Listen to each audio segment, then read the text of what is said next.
Su marido regresó tras 3 años en el extranjero, trayendo consigo a su amante y a un hijo.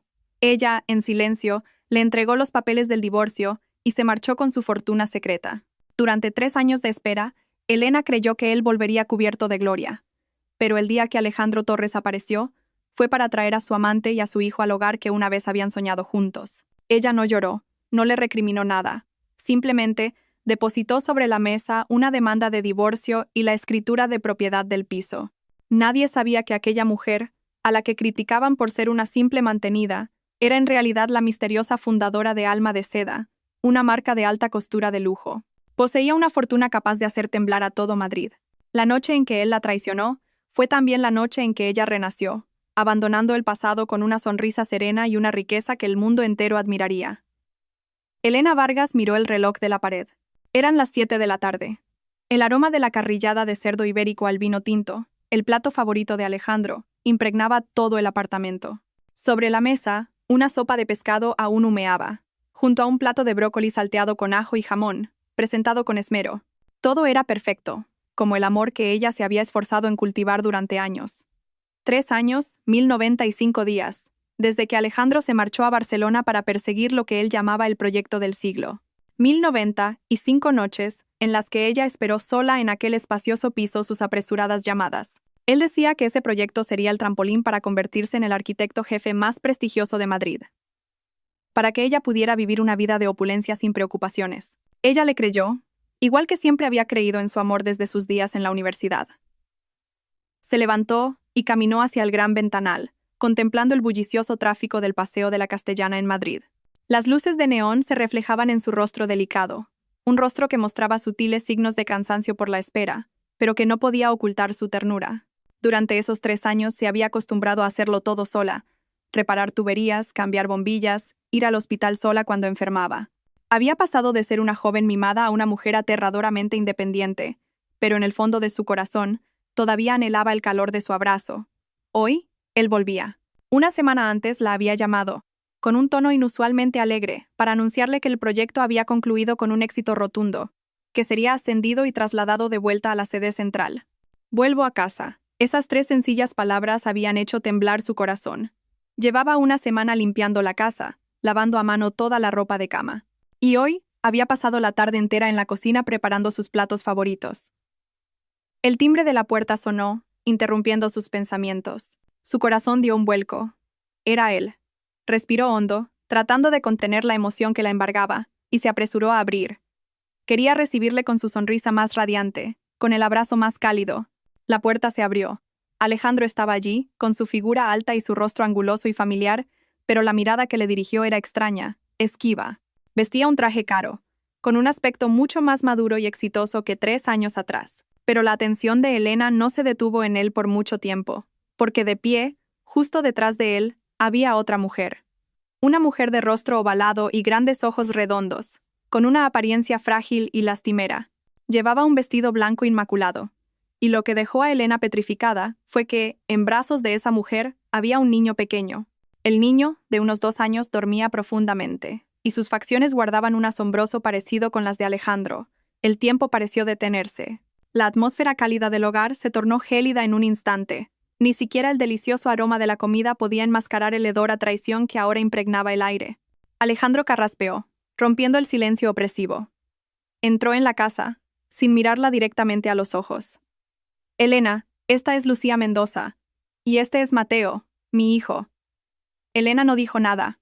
Su mirada se desvió del rostro de la desconocida al niño dormido. Mi hijo. 4 palabras que fueron como 4 puñales clavándose en su corazón. 3 años de espera a cambio de otra mujer y un hijo secreto. Lucía bajó la cabeza, con la voz temblorosa y cargada de una supuesta culpa. Señora Vargas, lo siento. No quería destruir su familia. Alejandro frunció el ceño y tiró de Lucía para ponerla detrás de él, en un gesto protector. No tienes que disculparte. La culpa es mía. Elena, sé que esto es muy repentino, pero Lucía ha sacrificado mucho por mí estos 3 años en Barcelona. Ella ha sido quien me ha comprendido y apoyado en mi carrera. Y el niño necesita ser reconocido. A partir de ahora vivirán aquí. Espero que puedas entenderme. Soltó un largo discurso, donde cada palabra era una excusa para sí mismo y una anulación total de los sacrificios de ella. Esperaba que ella lo entendiera. Pensaba que ella lloraría, que montaría una escena, que se pondría celosa como cualquier otra mujer, pero Elena no hizo nada de eso. Su calma desconcertó a Alejandro. No hubo lágrimas, no hubo reproches. Solo le miró en silencio, con una mirada tan profunda y serena como un lago en otoño. Esa mirada hizo que Alejandro se sintiera culpable, mientras Lucía apretaba inconscientemente al niño en sus brazos. Entonces, Elena se dio la vuelta lentamente y se dirigió al dormitorio. Alejandro y Lucía se miraron, y en sus ojos apareció un destello de triunfo mezclado con desdén. Creyeron que había aceptado su destino, que una simple ama de casa sin trabajo no tenía más opción que aguantarse. Pero se equivocaban. Minutos después, Elena salió. En sus manos no llevaba un cuchillo ni una maleta, sino una carpeta de color azul. Se acercó a la mesa de centro y la depositó suavemente. Su voz, clara y fría, resonó en el silencio. Aquí está la demanda de divorcio. Ya la he firmado. Levantó la vista y miró directamente al rostro estupefacto de Alejandro, antes de pronunciar una última frase, articulando cada sílaba. Fírmala, y largo de mi casa. El silencio se apoderó del salón. Alejandro miraba fijamente la carpeta sobre la mesa y luego el rostro inexpresivo de Elena, como si intentara procesar si había oído bien. ¿Largo de mi casa? Una oleada de ira reemplazó su estupefacción inicial. Sintió su orgullo masculino pisoteado.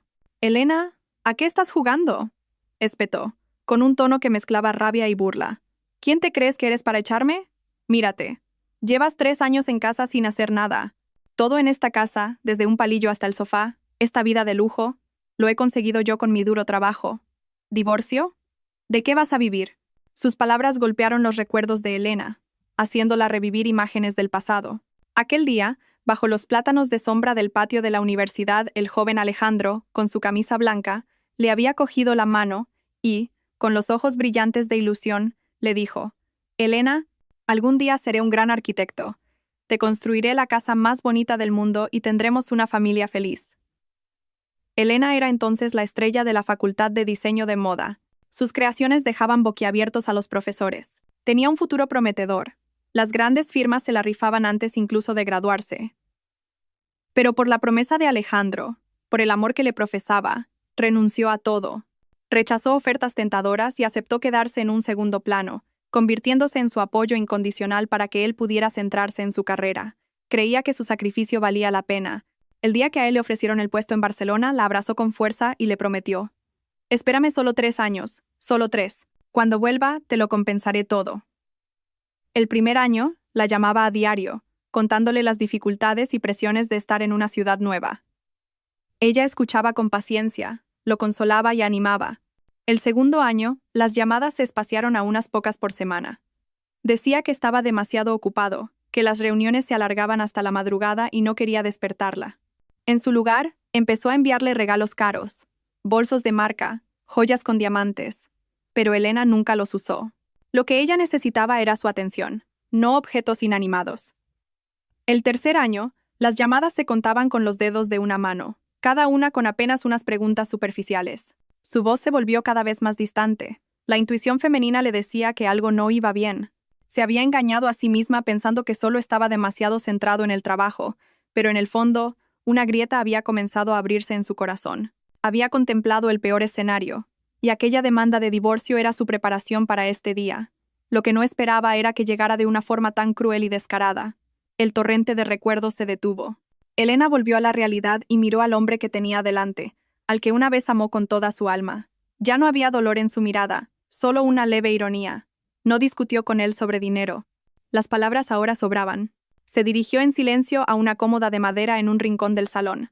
Abrió un cajón y sacó otra carpeta, protegida por un plástico. Regresó y la colocó sobre la demanda de divorcio. «Tienes razón», dijo, con la misma calma. «Todo en esta casa se compró con dinero, pero no con el tuyo». Alejandro frunció el ceño, confundido. «¿Qué estupideces dices?». Elena no respondió. Simplemente empujó la carpeta hacia él, con su dedo largo y esbelto. «Ábrela y mira». Alejandro, entre escéptico y curioso, la tomó. Dentro había un documento ligeramente amarillento por el tiempo. Al leer el encabezado, sus pupilas se contrajeron. Era la escritura de propiedad de la vivienda. La dirección que figuraba era la de ese mismo piso. Pero lo que le dejó sin aliento fue el nombre del propietario.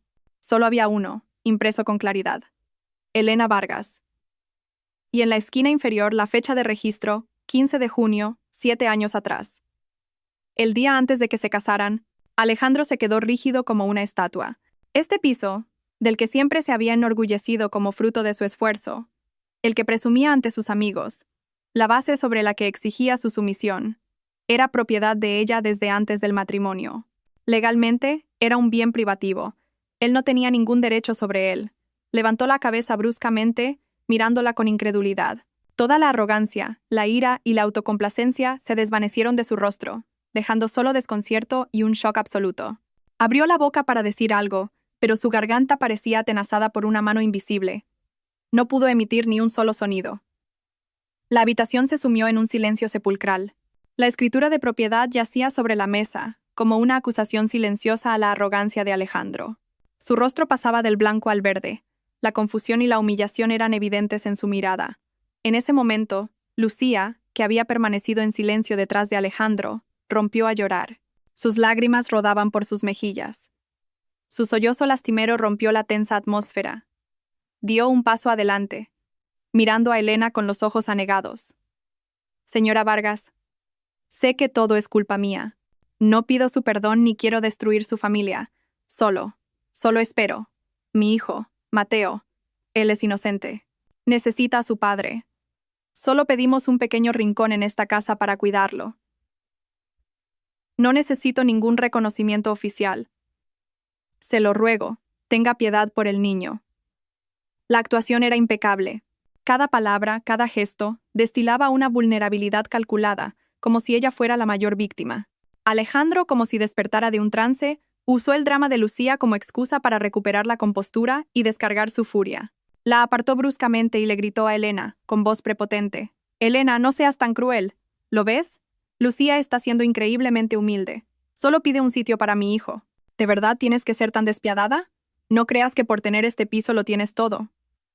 Cuando nos divorciemos, ¿de qué vivirás? Una mujer sin trabajo que durante años solo ha sabido cocinar y limpiar. ¿Crees que la vida ahí fuera es fácil? Sin mi ayuda económica, no tendrás ni para comer 3 veces al día». El orgullo herido hacía que sus palabras fueran cada vez más hirientes. Había olvidado por completo los años de matrimonio. Solo quedaba el desprecio por la mujer que él creía que dependía de él. Elena no se enfadó. Le pareció ridículo. Lentamente, levantó la vista. Su mirada afilada como un cuchillo recorrió el rostro indignado de Alejandro y se detuvo en la sollozante Lucía. Sin decir una palabra, se dio la vuelta y se dirigió al dormitorio que compartían. Alejandro pensó que sus palabras la habían herido y que iba a llorar. Una sonrisa fría asomó a sus labios. Pero una vez más, se equivocaba. Elena abrió el gran armario. Señaló el lado izquierdo, donde colgaban unas pocas prendas suyas. Todas eran de colores neutros, diseños sencillos, telas corrientes. Algunas incluso estaban desgastadas. Su valor total probablemente no cubría el coste de una cena de Alejandro en un restaurante de lujo. Luego, abrió bruscamente el lado derecho. Un mundo completamente diferente apareció. Decenas de trajes de diseño, camisas perfectamente planchadas, corbatas de seda de todos los colores, ordenadas meticulosamente. Abajo, zapatos de piel relucientes y una caja con varios relojes de edición limitada que brillaban. Todo su armario olía a dinero y lujo. Elena se giró y lo miró directamente a los ojos. Su voz no era alta, pero cada palabra era como un martillazo en su pecho. Alejandro, en 3 años, aparte del dinero para los gastos básicos que me enviabas cada mes, no he gastado un solo céntimo tuyo en mí. Mira mi ropa. ¿Ves algo de valor? ¿Y tú? ¿Estos trajes? ¿Estos relojes? ¿Quién te los ha comprado? ¿Con tu dinero? No tengo derecho a preguntar. Pero, ¿con qué derecho me hablas a mí de finanzas? Sus palabras lo dejaron sin respuesta, con el rostro enrojecido por la rabia y la vergüenza. Era cierto. Siempre le enviaba una cantidad fija, apenas suficiente para las facturas y la comida básica. Mientras tanto, él derrochaba el dinero en lujos para construir su imagen de arquitecto de éxito. Nunca pensó que Elena se daría cuenta. Justo en ese momento, sonó su teléfono. Lo cogió como si fuera un salvavidas. Era su madre. En cuanto contestó, la voz estridente de la mujer retumbó. «Alejandro, hijo, me han dicho que has vuelto. ¿Esa Elena te está poniendo las cosas difíciles?» «Hijo, es normal que un hombre tenga sus aventuras. Como esposa, debería ser más comprensiva por el bien de todos. Dile que si se porta bien, la familia Torres no la tratará mal. Al fin y al cabo, ese niño es mi nieto. Antes de que él pudiera responder, Elena le arrebató el teléfono. Se lo llevó a la oreja. Su voz era gélida. Señora Torres, no se preocupe. A su precioso hijo y a su nieto. No los necesito a ninguno de los dos. Nuestros asuntos los resolveremos nosotros. Dicho esto, sin esperar respuesta, colgó bruscamente. Le arrojó el teléfono. Su mirada ya no contenía ni un ápice de afecto. La atmósfera en el apartamento se volvió densa, casi irrespirable. La llamada de su suegra fue la gota que colmó el vaso de la paciencia de Elena. No quería perder ni un segundo más en ese lugar, con esa gente. Sacó su propio móvil y marcó un número familiar. Despacho de abogados de Carmen Ruiz, dígame. Carmen, soy yo. Elena Vargas, dijo Elena brevemente, con un tono calmado pero que no admitía réplica. Envía la demanda a Alejandro Torres. Inicia todos los trámites lo más rápido posible. Entendido. Elena respondió la voz al otro lado. La llamada terminó rápidamente. Elena guardó el teléfono, y sin dignarse a mirar a las dos figuras petrificadas en el salón, se dirigió directamente al dormitorio. Se oyó el sonido de una maleta al abrirse y de los cajones al cerrarse. Alejandro y Lucía se miraron. Lucía, con aspecto preocupado, tiró de la manga de Alejandro. Alejandro, ¿qué? ¿Qué va a hacer? Hacer teatro, resopló Alejandro, recuperando la confianza. ¿Qué más puede hacer? Solo está amenazando. No me creo que se vaya de verdad. Si se va de aquí, ¿a dónde iría? ¿A casa de amigos? ¿O de vuelta a su pueblo? Una mujer acostumbrada a vivir bien, en cuanto pase un par de días de penurias, volverá suplicando. A Lucía le pareció lógico. Su mirada hacia el dormitorio se llenó de un destello de regocijo y desdén. Cierto.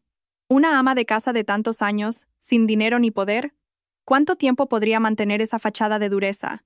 Pocos después, Elena salió del dormitorio arrastrando una pequeña maleta. Era una maleta de cabina de 20 pulgadas y parecía muy ligera. Se había cambiado de ropa. Llevaba unos sencillos vaqueros y una camiseta blanca, con el pelo largo recogido en una coleta. No parecía una mujer a la que su marido acababa de traicionar, sino una estudiante universitaria preparándose para un viaje corto. No se llevó nada que perteneciera a Alejandro, ni las joyas caras que él le había enviado. Solo llevaba lo que era verdaderamente suyo. Arrastró la maleta directamente hacia la puerta, sin mirar atrás ni una sola vez. La suntuosa cena seguía caliente sobre la mesa, pero para ella, en ese momento, no era más que una amarga burla. Cuando su mano se posó en el pomo de la puerta, Alejandro dijo con aire de superioridad: «Piénsatelo bien. Cuando se te pase el berrinche y recapacites, vuelve. Todavía te daré una oportunidad». Elena no respondió. Solo una leve sonrisa, casi imperceptible, se dibujó en sus labios. Oportunidad. Él aún no entendía que quien necesitaba una oportunidad no era ella. Clac. La puerta se cerró separando dos mundos. Dentro, Alejandro y Lucía se miraron y sonrieron. Creían que el drama había terminado y que ellos eran los vencedores. Fuera, Elena entró en el ascensor, con la espalda recta, sin la menor vacilación. Cuando el ascensor llegó a la planta baja, salió del lujoso edificio de apartamentos en el que había vivido durante años. El viento nocturno de Madrid soplaba, trayendo consigo un ligero frío. No llamó a un taxi ni se dirigió a la parada de autobús. Simplemente, se quedó de pie en silencio junto a la acera. Menos de un minuto después, un Bentley negro se detuvo silenciosamente justo frente a ella. La puerta trasera se abrió y un chofer con un impecable uniforme bajó y se inclinó respetuosamente. «Señorita Elena, por favor, suba al coche». El chofer tomó la pequeña maleta de su mano y la colocó con cuidado en el maletero. Elena no dijo nada, solo asintió levemente, y se acomodó en el lujoso asiento trasero. La puerta del coche se cerró con suavidad, aislándola del ruidoso mundo exterior. El coche se deslizó en silencio, mezclándose con el denso tráfico. No se dirigió hacia el centro de la ciudad ni hacia zonas residenciales modestas. Giró en una calle arbolada, en dirección al barrio de Salamanca, la zona de mansiones más exclusiva y cara de Madrid, donde cada metro cuadrado valía su peso en oro. Finalmente, el coche se detuvo ante la verja de una mansión de estilo clásico europeo. La elaborada verja de hierro forjado se abrió automáticamente, y el coche entró en un patio con un jardín meticulosamente cuidado. Elena bajó del coche y respiró hondo el aire fresco. Este era su verdadero hogar. La pesada puerta de madera de la mansión se abrió. Una ama de llaves mayor ya la esperaba. «Bienvenida a casa», señorita, dijo con una sonrisa amable. Este no era solo el hogar de Elena Vargas. sino también su taller, el lugar donde nacían obras de arte invaluables, el refugio secreto del nombre que hacía temblar al mundo de la moda y el arte. Alma de seda. 3 días después de que Elena se marchara, Alejandro recibió un sobre del juzgado. Lo abrió con brusquedad, echó un vistazo a la citación y a la demanda oficial de divorcio enviada por la abogada, y una sonrisa burlona se dibujó en sus labios. Pensaba que Elena solo estaba enfadada, que tras unos días de penurias volvería por su propio pie.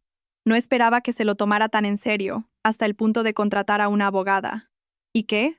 Una ama de casa de tantos años, sin ninguna fuente de ingresos. ¿Con qué iba a luchar contra él? Como mucho, le daría una pequeña pensión, como si fuera caridad, y zanjaría el asunto rápidamente. Con esta actitud de superioridad, Alejandro llamó a su abogado, un tal señor Ramos, especialista en divorcios. Le comunicó con confianza que asistiría a la primera reunión para ver qué trucos se sacaba de la manga su exmujer. El despacho de abogados de Carmen Ruiz estaba en la planta 35 de un rascacielos en el corazón financiero del Paseo de la Castellana. Los cristales relucientes y el interior minimalista pero lujoso emanaban un aire de profesionalidad y exclusividad. Alejandro y su abogado entraron. El lujo del lugar reforzó su creencia de que Elena solo había pedido dinero prestado para aparentar. En la sala de reuniones, ya les esperaba una mujer de unos 30 y tantos años. Vestía un traje de chaqueta gris perfectamente entallado, el pelo recogido en un moño pulcro, un maquillaje ligero pero una mirada increíblemente aguda. Era Carmen Ruiz, la abogada de Elena Vargas. Carmen asintió cortésmente, les invitó a sentarse, sin una palabra de más. El abogado Ramos tomó la iniciativa, con un tono algo condescendiente. Señorita Ruiz, hemos recibido la demanda de la señora Vargas. Mi cliente, el señor Torres, es un hombre que valora mucho los lazos afectivos. No quiere que las cosas se pongan feas. En cuanto al reparto de bienes, ambos sabemos que la señora Vargas no ha trabajado en años y todos sus gastos han dependido del señor Torres. En consideración a los años de matrimonio, el señor Torres accede a darle una pensión, suficiente para que pueda alquilar un piso y encontrar un nuevo trabajo. Carmen Ruiz escuchó en silencio, tamborileando sus largos dedos sobre la mesa. Cuando el abogado Ramos terminó, habló con calma. Señor Ramos, creo que hay un malentendido. Mi clienta, la señora Vargas, no solicita ninguna pensión compensatoria del señor Torres. Ramos y Alejandro se miraron, con una expresión de sorpresa y burla. ¿Sin pensión? ¿Acaso pensaba irse con las manos vacías? Carmen continuó, con voz firme. Nuestras exigencias son muy sencillas. Primero, divorcio inmediato basado en la evidencia de adulterio del señor Torres, que es irrefutable. Deslizó una carpeta con fotos hacia ellos. En las fotos aparecían Alejandro y Lucía en actitud íntima en Barcelona. Incluso había fotos de ellos con el pequeño Mateo entrando y saliendo de un lujoso complejo de apartamentos. El rostro de Alejandro cambió ligeramente. No esperaba que Elena tuviera eso. Segundo, prosiguió Carmen, en cuanto a los bienes. El piso de la calle Serrano es un bien privativo de mi clienta, adquirido antes del matrimonio, así que no hay nada que discutir. Sin embargo, durante el matrimonio, los ingresos del señor Torres se consideran bienes gananciales. Exigimos un reparto equitativo según la ley. El abogado Ramos soltó una carcajada. Señorita Ruiz, no estará bromeando, ¿verdad? Los ingresos del señor Torres son, en efecto, bienes gananciales, pero la señora Vargas también ha vivido de ese dinero durante años. Si se divide por la mitad, no le quedará gran cosa. La señora Vargas debería ser más realista. Aceptar la pensión compensatoria es más beneficioso para ella. Alejandro se recostó en su silla, con los brazos cruzados y una expresión de triunfo. Observaba a Carmen con diversión, esperando ver cómo continuaba con esa farsa. Carmen no se inmutó. Miró directamente al abogado Ramos, una sonrisa casi imperceptible asomando en sus labios. Entonces, hablemos con realismo. Se inclinó para abrir el maletín que tenía a su lado y sacó otro dossier, mucho más grueso que el de las fotos. Lo depositó suavemente sobre la mesa y lo empujó hacia Alejandro. Señor Torres, usted dice que mi clienta dependía de usted para vivir, ¿correcto? Entonces, por favor, eche un vistazo a esto. Alejandro frunció el ceño y cogió el dossier con curiosidad. La primera página era un extracto de una cuenta bancaria. Sus ojos recorrieron rápidamente las cifras hasta llegar al saldo final. El número no era largo, pero hizo que sus pupilas se contrajeran al instante. 8 ceros. Pasó la página rápidamente. Era el extracto de otro banco. Otra cifra astronómica. Siguió pasando páginas, sus manos empezaban a temblar. Extractos de tarjetas de crédito, inversiones en bonos, acciones, cada página era un golpe visual. Pero eso no era todo. Debajo había una serie de escrituras de propiedad. Un dúplex en el barrio de las Letras, un local comercial en la calle Preciados, incluso una villa en Marbella. Todo a nombre de Elena Vargas. Finalmente, lo que lo destruyó por completo fue un documento sobre participaciones empresariales. Elena Vargas poseía el 70% de una empresa llamada Alma de Seda. Alma de Seda. El nombre le sonaba. Lo había oído mencionar a las esposas de sus socios. Una marca de alta costura, especializada en productos de bordado de seda hechos a mano, extremadamente caros y difíciles de conseguir, un símbolo de la alta sociedad. La sala quedó en un silencio absoluto. El abogado Ramos, a su lado, también estaba petrificado, con la boca abierta. Alejandro sintió que la sangre se le helaba en las venas. Su respiración se volvió agitada. Levantó la vista hacia Carmen, con una mirada de incredulidad, en la que se mezclaban el desconcierto, la rabia y un miedo profundo e invisible. La mujer que siempre había despreciado, la que creía que solo sabía cocinar y limpiar, la que estaba convencido de que no podría vivir sin él, era una magnate en la sombra.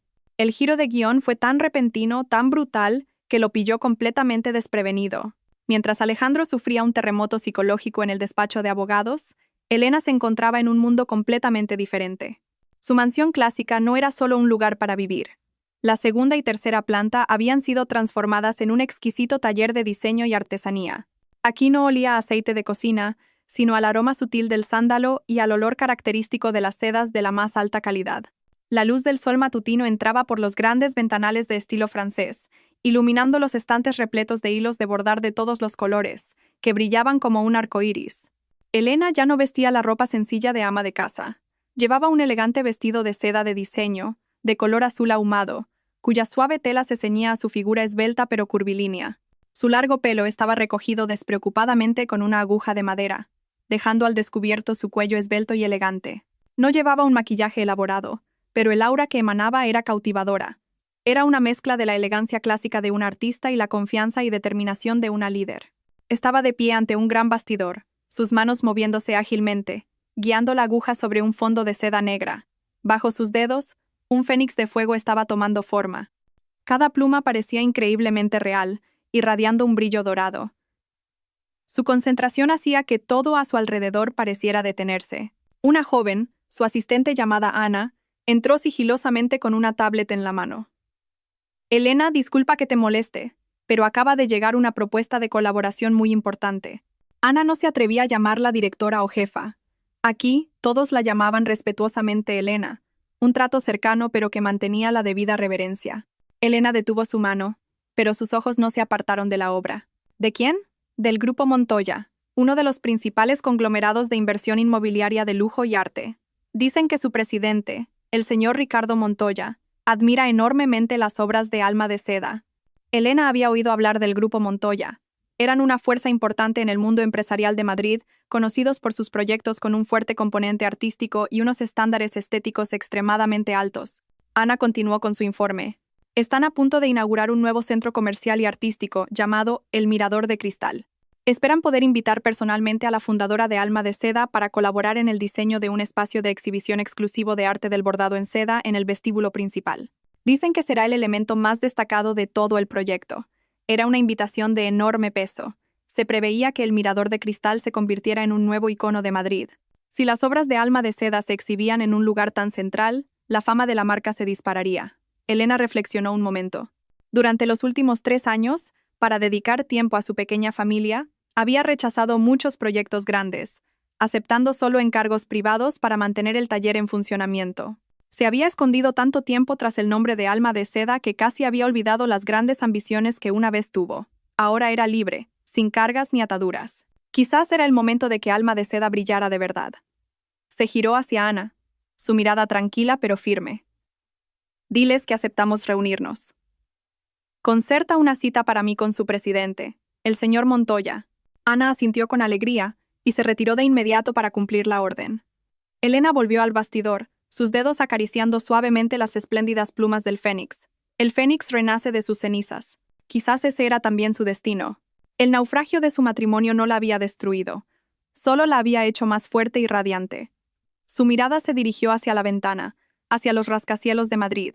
Su futuro, y el de Alma de Seda, comenzaba aquí y ahora. Tras la marcha de Elena, Lucía Mendoza por fin pudo entrar en el apartamento como la nueva señora de la casa. Pasó el primer día recorriendo cada habitación, borrando meticulosamente cualquier rastro de la otra mujer. Tiró el juego de sábanas azul pálido que a Elena le encantaba y lo sustituyó por uno de un rojo intenso y provocador. Las pequeñas y delicadas macetas del balcón fueron reemplazadas por ostentosos ramos de rosas. Incluso compró una serie de caros cuadros abstractos para colgar en las paredes, intentando imponer un estilo completamente diferente, un estilo que perteneciera a Lucía Mendoza. Cada cambio era cuidadosamente fotografiado y publicado en su perfil de Instagram, usando frases llenas de indirectas. Junto a una foto de una cena romántica a la luz de las velas, escribió: «La felicidad a veces tarda en llegar, pero si es la persona correcta, la espera merece la pena». Debajo de una foto del pequeño Mateo jugando en el sofá nuevo, añadió: «Por fin mi hijo tiene un hogar completo. Donde hay amor, ahí está el hogar». Cada publicación era como una aguja invisible, calculada para herir el corazón de Elena. Lucía se imaginaba a Elena en algún rincón, quizás en un piso de alquiler cutre, mirando esas imágenes con el corazón roto por el dolor y los celos. Esperaba una reacción, un insulto, o al menos una señal de que su oponente estaba sufriendo. Pero se llevó una decepción. El perfil de Elena Vargas estaba completamente en silencio. Su foto de perfil seguía siendo la de una magnolia blanca. Su última publicación era de hacía medio año. Parecía haberse evaporado del mundo virtual, ignorando por completo las provocaciones de Lucía. Este silencio hacía que Lucía se sintiera como si estuviera golpeando un saco de algodón, inútil y frustrante. No entendía cómo Elena podía estar tan tranquila. Mientras tanto, en el grupo de WhatsApp de los antiguos compañeros de universidad, su historia se había convertido en el tema de conversación más candente. Una amiga con el apodo Gatita Perezosa fue la primera en hablar. «Chicos, ¿os habéis enterado? Alejandro se ha traído al amante y a un hijo a casa. Elena se ha marchado. Pobre Elena, tantos años sacrificándose por él para acabar así». Otro, probablemente amigo de Alejandro, salió en su defensa. «Las cosas del corazón son complicadas. Alejandro ha estado 3 años solo en Barcelona, trabajando duro. Es normal que un hombre lejos de su mujer tenga un momento de debilidad». Alguien replicó inmediatamente: «¿Un momento de debilidad que produce un niño de 2 años? ¿Qué se cree que es Elena?». La discusión se acaloró. Algunos se compadecían de Elena, otros insinuaban que no supo retener a su marido. Una mujer demasiado buena, que solo se dedica a la casa, está destinada a ser abandonada. ¿En qué siglo vive dependiendo de un hombre? Miradla ahora, seguro que lo está pasando fatal. Lucía leía cada comentario. Se sentía satisfecha cuando hablaban mal de Elena, pero se enfadaba porque muchos seguían de su parte. La presencia de Elena, aunque ausente, seguía siendo una sombra que se cernía sobre su vida. Se volvió hacia Alejandro, que estaba sentado en el sofá con el ceño fruncido, y le dijo con voz melosa: «Cariño, ¿por qué no la llamas y hablas con ella?». Su silencio me inquieta, pero Alejandro, que acababa de volver del despacho de abogados, estaba de un humor pésimo. Le apartó la mano con brusquedad. «¿Inquieta de qué? Solo está fingiendo ser una mártir. Deja de preocuparte por ella». Al ver la actitud inusualmente hostil de Alejandro, Lucía no se atrevió a decir más. Tuvo que tragarse su frustración. No sabía que en la mente de Alejandro, su existencia y la del niño ya no eran importantes. Su mente estaba completamente absorbida por la inmensa y secreta fortuna de Elena Vargas. Para Lucía, el silencio de Elena era un desprecio. No se daba cuenta de que era el arma más poderosa, porque cuando a alguien dejas de importarle, todas las provocaciones se vuelven inútiles. Alejandro salió del edificio de la Castellana en un estado de confusión total. Las cifras de los extractos, las direcciones de las propiedades de lujo y las 2 palabras, Alma de Seda, bailaban sin cesar en su cabeza, creando un caos sin salida. Al llegar al apartamento, se encerró en su despacho, ignorando los golpes de una preocupada Lucía en la puerta. Su primera reacción no fue el arrepentimiento, sino una furia ciega. «Engaño. Todo es un engaño», pensó golpeando la mesa. Elena Vargas, la esposa dócil y sencilla que creía tener bajo control, se había atrevido a engañarle, construyendo un imperio a sus espaldas durante años. Se sentía como un payaso, un idiota al que habían manipulado sin que se diera cuenta. Su orgullo estaba hecho añicos. Pero tras la ira, vino una confusión indescriptible. ¿Cómo lo hizo? ¿De dónde sacó el dinero? ¿Alma de Seda? ¿Por qué nunca se lo había mencionado? Inició su propia investigación frenética. No se atrevía a preguntar a sus socios o amigos ricos. Le daba vergüenza. Admitir que su mujer, de la que siempre presumía mantener, era infinitamente más rica que él, era una humillación inaceptable.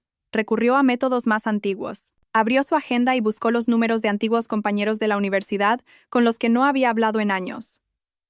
Con la excusa de organizar una reunión de antiguos alumnos, empezó a preguntar.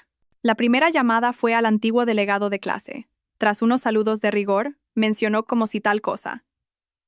Oye, ¿sigues en contacto con Elena Vargas? Últimamente no sé nada de ella. ¿Elena? Dudó el otro. Pero si os casasteis, ¿no? La última vez que la vi fue en la reunión de hace 5 años. Seguía tan guapa como siempre, aunque más callada. Por cierto, ahora que lo pienso, le robaste la diosa a toda la facultad. Alejandro frunció el ceño. ¿Diosa? ¿No te acuerdas? Rió el delegado. ¿Quién era Elena Vargas en aquella época? El mayor talento de la Facultad de Diseño de Moda. Su proyecto de fin de carrera ganó el premio nacional y se expuso en el Matadero. Las grandes firmas se peleaban por contratarla, ofreciéndole un sueldo que nosotros, recién licenciados, no podíamos ni soñar. Cada palabra de su antiguo amigo era un martillazo en la cabeza de Alejandro. Lo recordaba, pero eran recuerdos borrosos. Recordaba que dibujaba muy bien, pero nunca le había prestado atención a los premios o las ofertas de trabajo. En aquel entonces, solo estaba ebrio de amor y henchido de orgullo por tener una novia tan guapa y talentosa. Todos pensábamos que se convertiría en una gran diseñadora, quizás de fama internacional, continuó el amigo. Y de repente, después de empezar a salir contigo, lo rechazó todo. Dijo que quería quedarse en casa para ser tu apoyo. A todos nos dio una pena tremenda. El amor realmente ciega a la gente. Al colgar, Alejandro se quedó petrificado en su silla. Por primera vez en muchos años, un sentimiento de culpa se abrió paso en su corazón.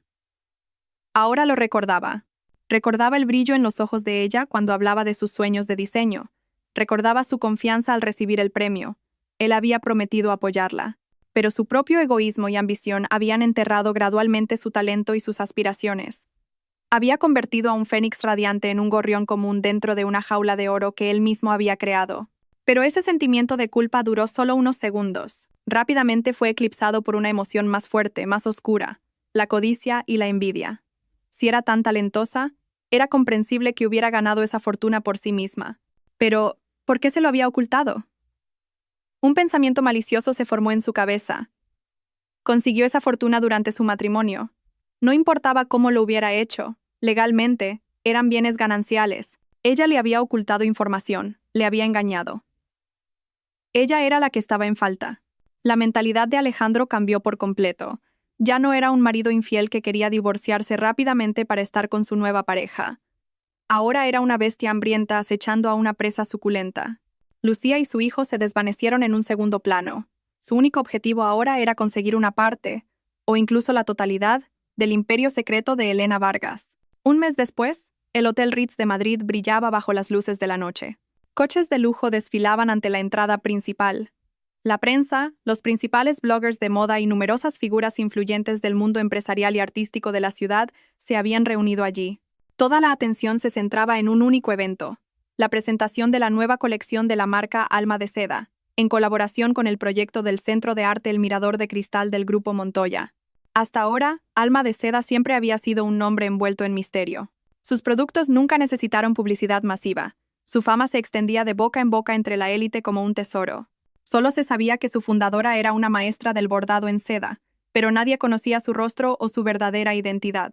El hecho de que Alma de Seda decidiera por primera vez colaborar con un gran grupo y organizar una presentación pública había causado un terremoto en el sector. En el antiguo apartamento, Alejandro estaba sentado en el sofá, con el rostro sombrío. Lucía intentaba calmar al pequeño Mateo, que no paraba de llorar. El ambiente en la casa era tenso. El divorcio no estaba siendo tan rápido como Alejandro había imaginado.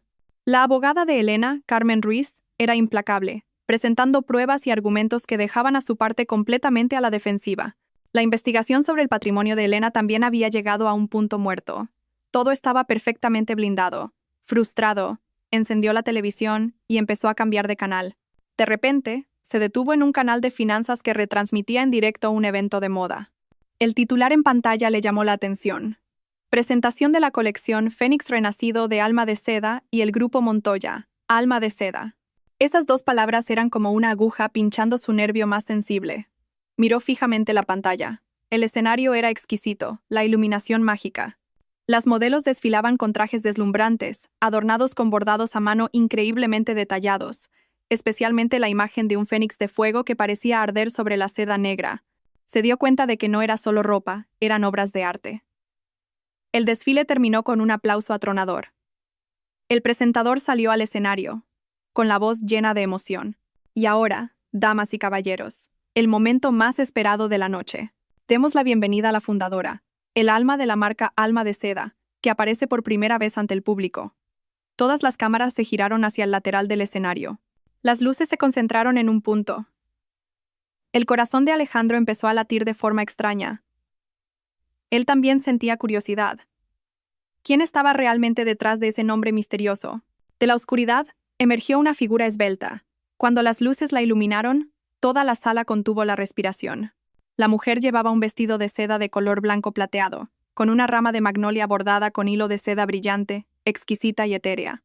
Su pelo estaba recogido en un moño alto, revelando un rostro delicado, sereno, pero que emanaba un aura extraordinaria. No sonreía radiantemente, solo asintió levemente al público, pero sus ojos brillaban, llenos de confianza y orgullo. Alejandro se quedó petrificado. El vaso que sostenía se le cayó de las manos y se hizo añicos en el suelo. El sonido estridente no pudo sacarlo de su estado de shock. Lucía se giró sobresaltada, y antes de poder regañarle, también se quedó muda al ver la imagen en la televisión. La mujer que estaba en la cima de la fama, recibiendo aplausos de admiración, la aclamada como una genio del diseño, era Elena Vargas. No era la esposa sencilla y débil que siempre habían despreciado. Ella era Alma de Seda. En ese momento, un hombre elegante y apuesto subió al escenario. Llevaba un traje perfectamente entallado, con un aire de nobleza y seguridad. Era Ricardo Montoya, el presidente del Grupo Montoya. Se situó junto a Elena, dedicándole una mirada llena de respeto y admiración. Estaban uno al lado del otro, una artista talentosa y un magnate de los negocios. Parecían extrañamente compatibles. Esa imagen, vista a través de la pantalla del televisor, fue como la cuchilla más afilada, desgarrando el último vestigio de orgullo que le quedaba a Alejandro. A la mañana siguiente, Alejandro condujo hasta la mansión donde vivía Elena. Esta vez, su rostro no mostraba ira ni desprecio, sino un aspecto demacrado. Sus ojos estaban inyectados en sangre por no haber dormido. Había preparado un nuevo guión. Llamó al timbre. El ama de llaves abrió la puerta y lo miró con frialdad. «Lo siento, la señorita Elena no está en casa. Por favor, señora», dijo Alejandro con voz suplicante. «Solo dígale a Elena que sé que me equivoqué. He venido a pedirle perdón. Esperaré aquí hasta que me reciba». Y realmente se quedó de pie frente a la verja, bajo el sol de la mañana que empezaba a calentar. Creía que Elena, por muy dura que fuera, no podría ser tan cruel como para dejar a su antiguo marido a la intemperie. Subestimó a Elena. Casi una hora después, la pesada verja de hierro se abrió, pero no fue Elena quien salió a recibirle, sino el ama de llaves con un vaso de agua. Dejó el vaso sobre un pilar de la verja. «La señorita Elena dice que si el señor Torres quiere esperar, que espere. Pero que no se desmaye por una insolación delante de su casa, que molestaría a los demás». Dicho esto, se dio la vuelta y cerró la verja. Alejandro se puso morado de rabia. Esa humillación era peor que los insultos, pero se contuvo. Sabía que no podía usar la fuerza, solo la astucia. Finalmente, al mediodía, Elena accedió a recibirle en el salón. Se sentó en un sofá individual, con una taza de manzanilla en la mano, tan tranquila como si estuviera recibiendo a un invitado inesperado. En cuanto Alejandro la vio, sus ojos se enrojecieron. Se acercó rápidamente, con la intención de sentarse a su lado. Pero la mirada fría de ella lo detuvo. Tuvo que sentarse en el sofá de enfrente. Comenzó su actuación, con la voz llena de arrepentimiento y dolor. «Elena, lo siento. He estado pensando mucho estos días. Sé que soy un canalla, que te he fallado. Todo fue porque esa zorra de Lucía Mendoza me embrujó. Elena, al fin y al cabo, tenemos años de matrimonio a nuestras espaldas. ¿Podrías darme una oportunidad para enmendar mis errores?» Elena sorbió un poco de té, sin decir nada, observando su actuación en silencio. Al ver que no reaccionaba, Alejandro cambió de tema. «Anoche vi la presentación. Eres increíble, Elena. No tenía ni idea de que eras Alma de Seda. Has tenido que trabajar muy duro. Me lo ocultaste también. Si hubieras sabido lo talentosa y trabajadora que eras, nunca te habría tratado así. Empezó a tergiversar la verdad. Tu patrimonio, tu marca, todo se construyó mientras estábamos casados, ¿verdad? Según la ley, eso se considera bienes gananciales. Elena, no nos divorciemos, ¿vale? Por los viejos tiempos, retira la demanda. A partir de ahora, estaré a tu lado. Te ayudaré a gestionar la empresa, a hacer crecer tu carrera. Juntos, construiremos nuestro propio imperio. Finalmente, su verdadera cara quedó al descubierto. No era arrepentimiento, no era amor. Era una codicia sin fondo por su inmensa fortuna. Elena dejó suavemente la taza sobre la mesa. El ligero sonido hizo que Alejandro se sobresaltara. Levantó la vista y, por primera vez desde que él había entrado, lo miró directamente a los ojos. Su mirada era clara, pero tan afilada que parecía poder ver a través de su alma. Alejandro, ¿has terminado?, dijo lentamente, articulando cada palabra. Se levantó, fue a su escritorio y sacó un dossier. Primero, la marca Alma de Seda fue registrada y la empresa fundada por mí antes de que nos casáramos.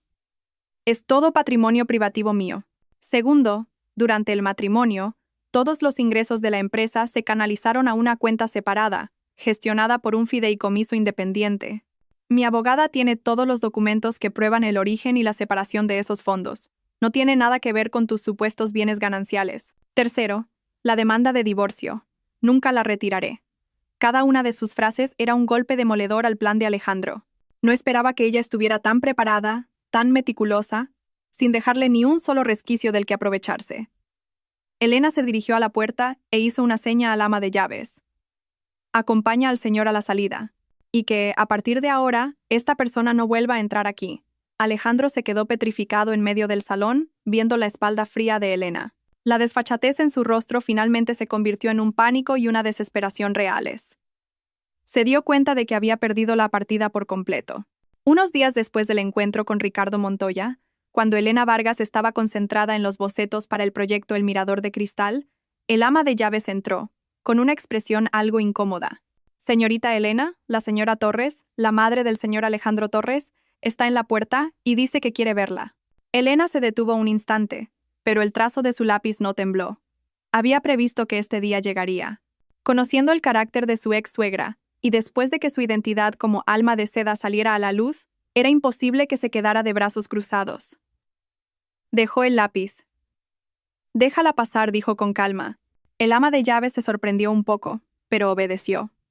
Elena quería zanjar todos los asuntos de una vez por todas. La señora Torres fue conducida al salón. En total contraste con su actitud arrogante y prepotente por teléfono el otro día, hoy parecía completamente abatida. El pelo canoso despeinado, los ojos hinchados, la ropa arrugada. En cuanto vio a Elena, se abalanzó sobre ella, con los ojos llenos de lágrimas. Elena, no era mía.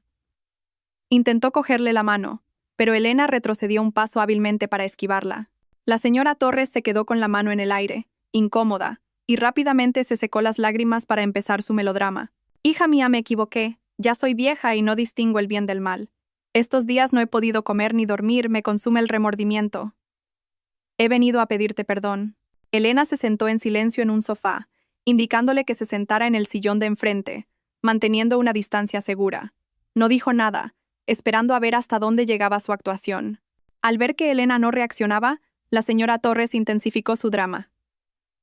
Empezó a culpar de todo a Lucía Mendoza. Todo es culpa de esa zorra. Ella sedujo a mi Alejandro.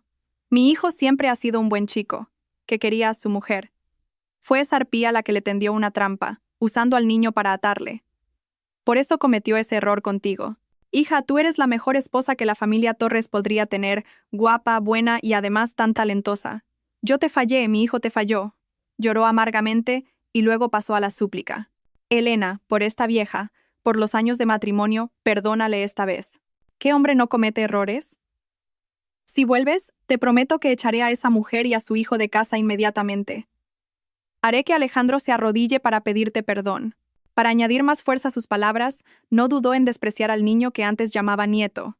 A ese bastardo nunca lo quise. Quién sabe si es hijo de Alejandro o de cualquier otro. Jamás lo aceptaré como nieto de la familia Torres. Nuestra única nuera eres tú. Al oír esto, la calma de Elena finalmente vaciló, pero no por compasión, sino por un asco profundo. La desfachatez y la hipocresía de esa mujer superaban su imaginación. Levantó la vista, mirando directamente a los ojos llenos de lágrimas falsas de la señora Torres. «Señora Torres, ¿ha terminado su actuación?», dijo, con voz gélida y distante. La palabra señora hizo que la sonrisa de la señora Torres se congelara. Ese tratamiento marcaba una barrera insalvable. Elena continuó, sin emoción alguna. «Antes fue usted quien me llamó para decirme que debía ser comprensiva con su hijo y su nieto por el bien de todos. Ahora, es usted quien se sienta aquí a insultarlos, llamándolos zorra y bastardo. ¿No le parece que sus palabras son contradictorias y ridículas?». El rostro de la señora Torres palideció, sin poder articular palabra. Elena se levantó, su mirada era completamente glacial. «Lo mío con Alejandro Torres ha terminado. Nunca retiraré la demanda de divorcio. Y no tengo ningún interés en volver a su familia calculadora. Le ruego que, a partir de ahora, no venga a molestarme más». Se giró hacia el ama de llaves. «Señora Carmen, acompaña a la invitada a la salida». La señora Torres se quedó atónita, incapaz de creer que la estuvieran echando de una forma tan humillante. Intentó protestar, pero al ver la mirada decidida y fría de Elena, las palabras se le atascaron en la garganta. Comprendió que ya no había vuelta atrás.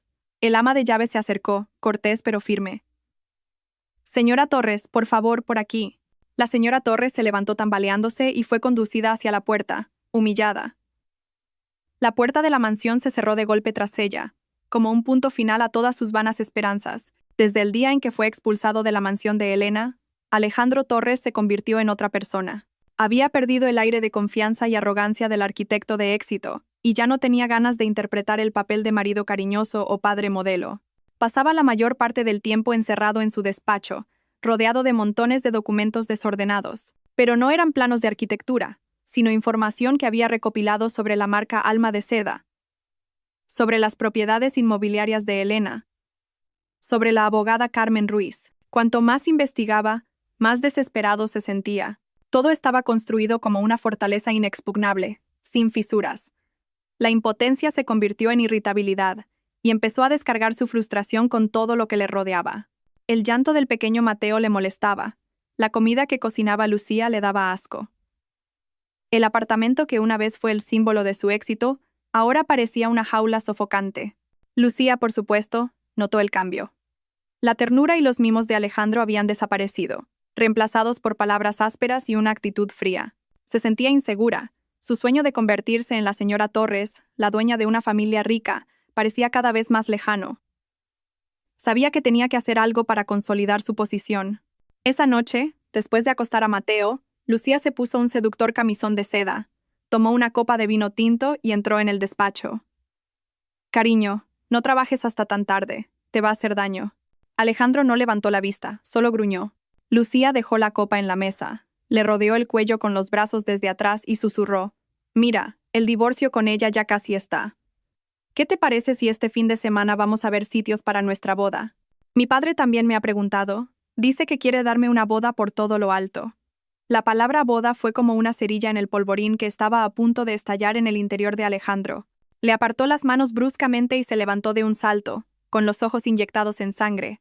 «¿Boda? ¿Estás loca? ¿Cómo puedes pensar en bodas en un momento como este?». Lucía retrocedió, sobresaltada, con expresión ofendida. «¿Y por qué no? Mi hijo y yo también necesitamos un reconocimiento oficial, ¿no? ¿O pretendes que vivamos siempre sin estatus legal?». Alejandro soltó una risa amarga, llena de sarcasmo. «¿Estatus? ¿Solo piensas en el estatus? ¿Sabes lo que hemos perdido? Toda una fortuna, una vida de la que podríamos haber disfrutado para siempre. Y todo por tu culpa. Si no fuera por ti y por este niño, las cosas no habrían llegado a este punto». Lucía se quedó atónita, las lágrimas asomaron a sus ojos. «¿Por mi culpa? Alejandro, ¿cómo puedes decir eso? En Barcelona, ¿quién me juró amor eterno? ¿Quién decía que estaba harto de su mujer simplona? ¿Y ahora me echas toda la culpa a mí?». La discusión estalló. Por primera vez, se lanzaron a la cara todas sus frustraciones, cálculos y egoísmos. «Si hubiera sabido lo rica que era, estaría loco si la hubiera dejado por ti», rugió Alejandro. «¿Te crees que no sé lo que piensas?», gritó ella. «Te arrepientes de no haberte aferrado a esa mina de oro. Me desprecias porque no te aporto los mismos beneficios que ella. Alejandro Torres, no eres más que un cazafortunas». ¡Zas! Alejandro barrió la copa de vino de la mesa. Se estrelló contra el suelo, y el vino tinto salpicó la alfombra beige como manchas de sangre. La atmósfera en la habitación se volvió gélida. Se miraron con hostilidad, como dos extraños.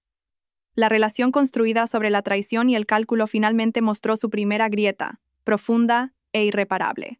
Ya no eran aliados en el mismo bando, sino dos egoístas intentando salvar sus propios intereses en un barco que se hundía. Mientras el mundo exterior estaba sumido en el caos, a Elena Vargas no le importaba en absoluto. Tras deshacerse de las personas molestas, dedicó toda su mente y energía al trabajo. El proyecto El Mirador de Cristal exigía una creatividad e inversión enormes, pero eso solo la entusiasmaba más. Sin embargo, además de este proyecto comercial, Elena siempre había albergado otro plan, uno que nacía de su amor por el arte del bordado. En una reunión con el equipo directivo de Alma de Seda, anunció oficialmente el nuevo proyecto. La gran pantalla de la sala de reuniones mostraba imágenes de un antiguo pueblo junto a un río, con tejados cubiertos de musgo y paredes blancas manchadas por el tiempo. Parecía pacífico, pero también transmitía una sensación de abandono. «Este es el pueblo de la seda de Al-Ándalus, en las afueras de Granada», dijo Elena, con voz clara y apasionada. Antiguamente fue uno de los centros de producción de seda y bordado a mano más famosos del país, pero con la industrialización, el oficio ha ido desapareciendo. Ahora solo quedan unas pocas artesanas ancianas que se aferran a su arte, viviendo con grandes dificultades. Hizo una pausa, mirando a cada persona en la sala. Alma de Seda existe hoy gracias a la esencia del arte del bordado tradicional. No podemos solo recibir sin dar nada a cambio. Por eso, he decidido que la empresa invertirá todos los beneficios de este año para lanzar el proyecto Fénix Renacido. Todos en la sala escuchaban en silencio. Vamos a restaurar el pueblo de la seda de Al-Ándalus. Repararemos los talleres, modernizaremos el equipamiento, invitaremos a las maestras artesanas a enseñar y abriremos clases de formación gratuitas para las nuevas generaciones. Convertiremos este lugar no solo en un centro de producción, sino también en un centro de preservación cultural y turismo de experiencias. Devolveremos al arte del bordado en seda su época dorada. El plan de Elena no era una jugada de negocios, sino un deseo profundo. Quería usar su propia fuerza para proteger los valores culturales que se estaban perdiendo. Inmediatamente después, la información sobre el proyecto se difundió en los medios. Con la fama de Alma de Seda, el proyecto Fénix Renacido recibió un fuerte apoyo de la opinión pública y del gobierno. Todos elogiaron la iniciativa como un acto significativo que demostraba la responsabilidad social de una gran empresa. La imagen de Alma de Seda y de Elena Vargas se engrandeció aún más a los ojos del público.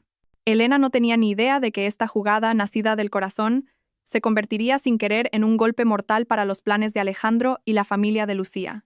En ese momento, en las oficinas de una constructora, el padre de Lucía golpeaba la mesa con furia. «Maldita sea esa mujer, Elena Vargas». Frente a él estaba Alejandro, con el rostro pálido. Tenían delante el periódico económico con la noticia del proyecto de Alma de Seda en portada. «¿Sabes dónde está ese pueblo de la seda?», siseó el padre de Lucía. «Justo al lado del terreno que tanto nos ha costado preparar para expropiar y construir nuestro complejo turístico. Ahora el gobierno ha aprobado su proyecto de preservación cultural, considerándolo patrimonio protegido. Nuestro plan de expropiación se ha ido al garete. Toda la inversión inicial corre el riesgo de perderse». Un escalofrío recorrió la espalda de Alejandro. Ese complejo turístico era un proyecto enorme, su oportunidad para relanzar su carrera tras los recientes fracasos. Había puesto toda su energía y contactos en él. Lucía, que también estaba allí, balbuceó. «Papá, quizás es solo una coincidencia». «¿Coincidencia?», rió con amargura su padre. «Qué ingenua eres. En este mundo no existen tales coincidencias. Esa mujer va claramente a por nosotros. Quiere cortarnos todas las vías de escape». Alejandro apretó los puños con tanta fuerza que las venas se le marcaron en el dorso de las manos. No creía que fuera una coincidencia, creía que era una venganza perfectamente calculada por parte de Elena. No solo quería el divorcio y quedarse con su patrimonio, quería destruir por completo su carrera y su futuro. El miedo y el odio se entrelazaron, convirtiéndose en una paranoia tóxica. Miró a Lucía con sospecha. ¿Sabía ella de este proyecto de antemano? Yo no lo sé, tartamudeó Lucía. Ha jugado una carta muy sucia, rugió Alejandro. Estamos completamente a su merced. Elena, en su estudio de diseño, trazaba meticulosamente los primeros detalles para el futuro pueblo de la seda. No tenía ni idea de que un acto nacido de su corazón había empujado sin querer a quienes la traicionaron al borde del abismo. Esa jugada, sin cálculo alguno, fue la más magistral de todas. A perro flaco, todos son pulgas. Esta frase nunca había sido tan cierta para Alejandro como en ese momento. Mientras él y la familia de Lucía seguían buscando una salida para su proyecto turístico estancado, otra bomba estalló, aniquilando sus últimas esperanzas. El proyecto del Centro de Negocios Internacional de Barcelona, la obra arquitectónica que había sido su mayor orgullo, el billete que lo había catapultado a la cima, se vio envuelto en un escándalo mayúsculo. Todo comenzó con una publicación anónima en un foro de arquitectura, acompañada de imágenes y análisis de video detallados. La publicación denunciaba que el edificio, recién terminado, ya presentaba graves grietas en la estructura de vigas y cimientos. El autor, que se identificaba como un ingeniero civil con conciencia, señalaba que los materiales utilizados, especialmente el acero y el cemento, tenían especificaciones técnicas muy inferiores a las del diseño estándar. En resumen, un desfalco en toda regla. La noticia, que al principio circuló solo en círculos profesionales, se convirtió rápidamente en una tormenta mediática gracias a las redes sociales. Los principales periódicos se hicieron eco. La imagen del reluciente rascacielos, orgullo de Barcelona, ahora se asociaba con palabras aterradoras: mala calidad, edificio de tofu, bomba de relojería. El promotor y la constructora del padre de Lucía fueron inmediatamente investigados por las autoridades, y todo el proyecto fue presentado. Como arquitecto jefe, responsable principal del diseño y la supervisión de la obra, Alejandro se convirtió en el blanco de todas las críticas. La reputación que tanto le había costado construir se derrumbó en una noche. Su teléfono no paraba de sonar, llamadas de periodistas, de socios cancelando contratos, de clientes que habían comprado locales en el edificio exigiendo indemnizaciones. Se sentó en su despacho, mirando con los ojos perdidos los titulares sensacionalistas en la pantalla del ordenador. Imposible, imposible, murmuraba. Había puesto tanto esfuerzo en ese diseño, había pasado tantas noches en la obra. ¿Cómo podía haber ocurrido algo así? En ese momento llamó el padre de Lucía. Su voz al otro lado sonaba como el rugido de una bestia herida. Alejandro, desgraciado, ¿qué clase de diseño hiciste para que pasara esto? Nos has arruinado. Alejandro, como si despertara, le gritó de vuelta. No es mi culpa. Mi diseño no tiene ningún problema. Es culpa de su empresa, seguro que cambiaron los materiales para robar dinero. No me vengas con cuentos, rió amargamente el otro. Todo se hizo según tus planos. Eres el arquitecto jefe, tú eres el responsable. La alianza construida sobre el interés se había roto por completo. Se culpaban frenéticamente el uno al otro, tratando de salir del fango. Al colgar, Alejandro jadeaba, temblando. Se sentía acorralado, rodeado de una oscuridad sin salida. En medio del pánico y la desesperación, su mente se aferró a un solo nombre: Elena Vargas. Tenía que ser ella. Una paranoia tóxica se apoderó de él. El momento era demasiado oportuno. Primero el complejo turístico, ahora el edificio de Barcelona.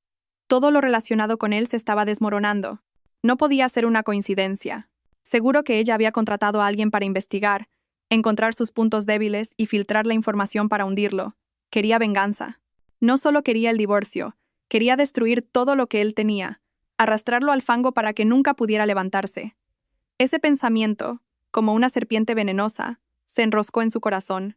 Ya no veía a Elena como la exesposa digna de lástima, sino como una enemiga peligrosa, una mujer con una mente retorcida y aterradora que movía los hilos desde la sombra. Su rostro se contrajo, deformado por el odio y un miedo absoluto. El mundo de Alejandro estaba sumido en la tormenta, pero la vida de Elena era sorprendentemente tranquila. Dedicaba la mayor parte de su tiempo a su estudio de diseño o visitaba bibliotecas y museos en busca de material e inspiración para el proyecto El Mirador de Cristal. Esa tarde, fue al Hospital Internacional de Madrid. No era un lugar al que le gustara ir, pero no podía evitarlo. El señor Soler, un anciano maestro del bordado en seda y su primer mentor, estaba ingresado allí tras sufrir un leve derrame cerebral. Después de visitarlo en su habitación, charlar con él y asegurarse de que descansaba, Elena se marchó. De camino al ascensor, pasó por el ala de pediatría. Su intención era seguir de largo, pero el llanto desconsolado de un niño hizo que sus pasos se detuvieran inconscientemente. En la sala de espera, frente a una consulta, una figura familiar le llamó la atención. Era Lucía Mendoza. Ya no tenía el aspecto deslumbrante y altivo de su primer encuentro. Llevaba ropa sencilla, algo desgastada, y el pelo revuelto. Su rostro sin maquillaje parecía pálido y agotado. En sus brazos tenía al pequeño Mateo. El niño lloraba a gritos, con la cara enrojecida por la fiebre alta. Lucía parecía completamente perdida y angustiada, meciendo al niño mientras miraba sin cesar la puerta de la consulta. Elena se quedó en un rincón discreto, observando. Una sensación compleja y difícil de describir la invadió. No sentía regocijo ni alegría al ver la situación de su rival. Al ver a Lucía luchando con su hijo enfermo, ya no veía la imagen de la odiosa amante, sino la de una madre impotente y preocupada. ¿Y ese niño? Era completamente inocente. Su llanto no tenía falsedad ni cálculo. Era simplemente el dolor de un cuerpo pequeño. No merecía sufrir las consecuencias de los errores de los adultos. Una punzada de amargura la atravesó. No era una santa. No podía perdonar lo que le habían hecho. Pero en ese momento, viendo al niño llorar de dolor, no podía sentir odio. Era una compasión pura, que trascendía cualquier rencor personal. No tenía intención de acercarse. Se quedó observando desde la distancia y luego se dio la vuelta para marcharse. Esos asuntos ya no le concernían. Justo al girarse, chocó con alguien. Perdón, dijo apresuradamente, levantando la vista. La persona que tenía delante la sorprendió un poco. Era Ricardo Montoya. Él también pareció sorprendido, pero rápidamente sonrió cortésmente. Señorita Vargas, qué coincidencia. Elena asintió levemente. Hola, señor Montoya. He venido a visitar a un amigo de mi padre, explicó él brevemente. Luego, su mirada perceptiva se posó en su rostro. ¿Se encuentra bien? No tiene buena cara. No miró hacia donde estaba Lucía. Su atención estaba centrada en ella. Esa delicadeza hizo que Elena se sintiera cómoda. Negó con la cabeza, intentando esbozar una sonrisa. No es nada, solo un viejo recuerdo. Ricardo no preguntó más. Sabía dónde detenerse. Solo la miró profundamente y, de repente, dijo algo que no venía a cuento. El arte necesita inspiración. No deje que los malos recuerdos la enturbien. Sus palabras no eran un consuelo vacío. Eran como el recordatorio de un amigo del alma, alguien que realmente entendía su mundo interior. No la veía como una mujer envuelta en un divorcio, sino como una artista cuyo espacio creativo necesitaba ser protegido. Una cálida corriente recorrió el corazón de Elena. Hacía mucho tiempo que no se sentía tan comprendida. Gracias, dijo. Esta vez, su sonrisa fue mucho más sincera. Se despidió de él y se dirigió al ascensor. La imagen del niño llorando y la madre agotada todavía la perseguía. Pero las palabras de Ricardo fueron como una brisa fresca, disipando suavemente las nubes oscuras y ayudándola a encontrar la paz interior. Su camino era el arte, la creación. Los viejos asuntos debían quedar atrás. El escándalo de Barcelona y el estancamiento del proyecto turístico habían puesto a Alejandro en una situación límite. Sin embargo, aún albergaba una última esperanza. En el divorcio, intentaría demostrar que parte del patrimonio de Elena se había formado durante el matrimonio, para así conseguir algo de capital y empezar de nuevo. No sabía que un verdadero tsunami se estaba formando silenciosamente donde menos lo esperaba, a punto de arrasar con todo. En el despacho de abogados de Carmen Ruiz, el ambiente era de máxima tensión. Su equipo no solo incluía a excelentes abogados, sino también a los mejores expertos en investigación financiera y contabilidad forense. Al principio, su objetivo era simplemente reunir pruebas de la infidelidad y delimitar claramente el patrimonio de Elena para proteger sus intereses en el divorcio. Pero al investigar más a fondo los ingresos de Alejandro para el reparto de bienes gananciales, un experto del equipo descubrió una anomalía. El joven analista financiero señaló un complejo diagrama de flujo de dinero en la pantalla grande. Carmen, mira esto. Este es el salario y las bonificaciones oficiales que Alejandro Torres recibió por el proyecto de Barcelona. La cifra es alta, pero razonable. Sin embargo, al rastrear las transacciones relacionadas con la constructora del padre de Lucía, encontramos gastos inusuales. Amplió una serie de transacciones. Una enorme cantidad de capital del proyecto se había transferido a varias empresas proveedoras de materiales de construcción. Lo sospechoso era que estas empresas se habían creado justo antes de que comenzara el proyecto. No tenían historial de actividad y sus direcciones fiscales eran vagas. Carmen entornó los ojos. Su instinto profesional le dijo inmediatamente que algo no cuadraba. Continúa. El experto asintió. Tras recibir el dinero, estas empresas fantasma transferían casi la totalidad, después de deducir una pequeña parte, a docenas de cuentas personales diferentes a través de múltiples transacciones pequeñas para no llamar la atención. Nos ha llevado mucho tiempo seguir el rastro de este dinero.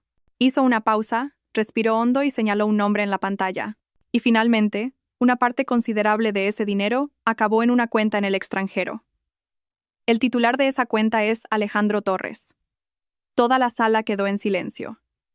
Todos comprendieron la gravedad del asunto. Ya no era un simple caso de divorcio civil. Era un caso de delincuencia económica organizada, desfalco, malversación de fondos, blanqueo de capitales.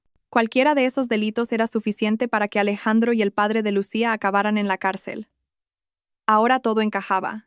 La meteórica carrera de Alejandro, su vida de lujo en Barcelona, no provenían solo de su talento como arquitecto, sino que se habían construido con dinero ilegal. No solo era un marido infiel, era un criminal. Carmen llamó inmediatamente a Elena. No le dio la noticia por teléfono. Solicitó una reunión en persona. En el lujoso salón de la mansión, Elena leyó en silencio los documentos que Carmen le entregó. Cuanto más leía, más frío se volvía su rostro. Sabía que Alejandro era ambicioso, pragmático, dispuesto a todo por ascender, pero nunca imaginó que pudiera perder toda decencia, pisoteando la ética, la profesión y la ley de esa manera. Esta traición era más dolorosa que su infidelidad. No solo manchaba su amor, sino que negaba por completo la integridad de la persona en la que una vez había confiado ciegamente. Elena dijo Carmen con seriedad: con estas pruebas, no solo ganamos el divorcio, sino que podemos presentar una denuncia penal directamente. La decisión es tuya. Elena guardó silencio durante un largo rato, su mirada perdida en la ventana, donde los últimos rayos de sol se desvanecían. No era una persona a la que le gustara acorralar a los demás. Pero esta vez, el asunto ya no era un rencor personal. Afectaba a la seguridad de todo un edificio, a la justicia y a la ley. Se volvió hacia Carmen, su mirada ahora firme. Carmen, haz lo que la ley exige. Quien comete un error debe asumir la responsabilidad. Era la última carta, el golpe de gracia que pondría fin a todo para Alejandro Torres. Alejandro recibió una nueva carta del despacho de Carmen Ruiz. Esta vez no era una citación ni una propuesta de reparto de bienes. Era una advertencia formal que aludía a transacciones financieras irregulares relacionadas con el proyecto de Barcelona, acompañada de una copia borrosa de algunas órdenes de transferencia a la cuenta en el extranjero a su nombre. La carta no amenazaba explícitamente con una denuncia, pero la intimidación era inequívoca. En el momento en que vio esas cifras, Alejandro sintió que el mundo se derrumbaba. Un sudor frío le recorrió la espalda, sus manos temblaban sin control. Se acabó, pensó. Elena lo sabe todo. No solo quiere el dinero, quiere meterme en la cárcel. El pánico absoluto anuló su razón. Salió corriendo de su despacho como un loco, buscando a Lucía. La encontró en el salón, dándole un yogur al pequeño Mateo. Alejandro le arrojó el papel a la mesa. El ruido asustó al niño, que rompió a llorar. ¿Qué es esto? Explícamelo. Lucía, sobresaltada, calmó al niño y cogió el papel. En cuanto vio las cifras familiares, su rostro palideció. Yo no sé nada, balbuceó, evitando su mirada. Alejandro perdió la paciencia. La agarró por los hombros y la sacudió, casi gritando. «No finjas más. ¿Hasta cuándo piensas engañarme? Elena lo sabe todo, tiene todas las pruebas. Va a denunciarnos. Iremos a la cárcel. ¿Lo entiendes?» La palabra cárcel fue como un puñal en el mayor miedo de Lucía. Su máscara de fragilidad y victimismo finalmente se hizo añicos. Rompió a llorar, pero esta vez no era una actuación, era puro terror. Se derrumbó, temblando, y confesó. «Fue idea de mi padre». Dijo que el proyecto necesitaba liquidez, que solo era un préstamo temporal, que luego lo devolveríamos. Alejandro soltó una risa demencial. ¿Un préstamo? ¿Usar empresas fantasma para transferir dinero al extranjero es un préstamo? ¿Y por qué a mi cuenta? Porque eres el arquitecto jefe, sollozó Lucía. Usar tu cuenta justificaría algunos gastos. Mi padre dijo que sería más seguro. Yo solo lo hice por nuestro bien. Levantó su rostro bañado en lágrimas, tratando de apelar a su amor. Quería que tuviéramos un futuro sólido, darle a Mateo la mejor vida. Consideraba ese dinero como nuestro, de la familia. Cuando nos casemos, mi dinero también será tuyo, ¿no? En lugar de consolarlo, sus palabras fueron como un jarro de agua fría. Él la soltó, retrocediendo un paso, mirándola como si fuera la primera vez. En un instante, todas las piezas sueltas encajaron en su cabeza, formando una imagen completa y aterradora. Su aparición en Barcelona, su perfecta comprensión y ternura, su amor incondicional, todo había sido una farsa meticulosamente calculada. Él no era el amante que ella adoraba. Era solo una herramienta, un peón de gran valor. Su título de arquitecto jefe, su firma y su cuenta bancaria eran lo que su padre y ella realmente necesitaban. El amor que él había idealizado La excusa para su propia traición resultó ser un engaño desde el principio. Alejandro sintió un dolor agudo en el pecho. Le faltaba el aire. Había renunciado a una mujer que lo amaba de verdad, a una vida tranquila, por una ilusión creada por él mismo y por estos estafadores. Se desplomó en el sofá, con los ojos vacíos. Lo había perdido todo. Carrera, reputación, amor y, pronto, probablemente, su libertad. El drama en el que él era uno de los actores principales finalmente había llegado a su fin, y él era quien pagaría el precio más alto. El apartamento se sumió en un silencio aterrador tras la discusión. El llanto del pequeño Mateo había cesado. Lucía lo acunaba en el dormitorio, y de vez en cuando se oían sus sollozos. Alejandro permanecía inmóvil en el sofá, con la mirada perdida en la mancha de vino tinto ya seca de la alfombra. Se sentía como un barco hundiéndose lentamente en las profundidades del océano, rodeado solo de una oscuridad fría. Carrera, reputación, dinero, todo se le escapaba de las manos. Y ahora, incluso el supuesto amor y la nueva familia que había usado para justificar su traición se habían revelado como un fraude descarado. Él solo era un peón, una herramienta. Lucía salió del dormitorio. Sus ojos estaban hinchados, pero había logrado calmarse.